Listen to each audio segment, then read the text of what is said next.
ምንድናችሁ? ዛሬ የኪዳነ ምሕረትን ወርሃዊ ባህሉን እያከበረን ሲሆን ዛሬ ከአባቴ ጋር ኪዳነ ምሕረት ቤተክርስቲያን መተን ጸበል ከድተን መመለሳችን ነውና የዛሬ ውሎዬን አሳያችኋለሁ። ደረጃው ይህን ይመስላል።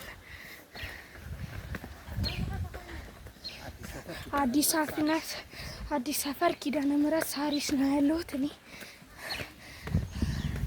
በጣም ብዙ ሂደት ስላለው ተከታተሉ። ቤተክርስቲያኑን አሳያችኋለሁ።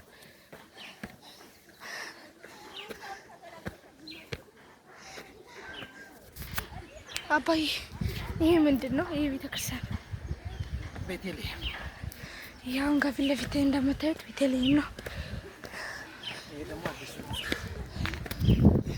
ይሄ ደግሞ አዲሱ ህንጻ ነው፣ እየተሰራ ነው፣ ገና አልተጨረሰም።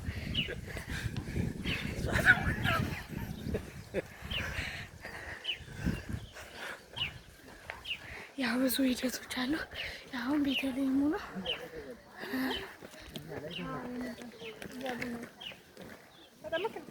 አራት አልተጠመቅንም። ይሄ እየተሰራ ነው አዲሱ ፎቅ። ቤተልሔሙ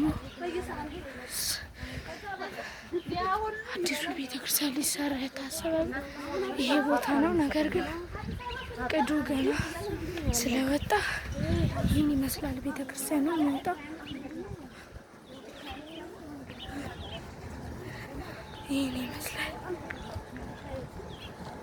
ይህንን ይመስላል። አሁን እዚህ ጋር የሚሰራው ቤተክርስቲያን ይህንን ይመስላል እና አሁን ያለው ቤተክርስቲያን ደግሞ ይህን ይመስላል። ብዙ ቦታ ነው ያለው። ደስ ይላል እና ኑና ጎብኙ እላለሁ። የዛሬን ማስተላለፍ ያለበት ኪዳነ ምሕረት ቤተክርስቲያን የት እንዳለች እና እንደ ሌሎቹ ስለ ቤተክርስቲያን ታሪክ እንደማሳያችሁ ተስፋ አለኝ። ለሁሉ ቀን ሰላም ያደርሰን። አመሰግናለሁ።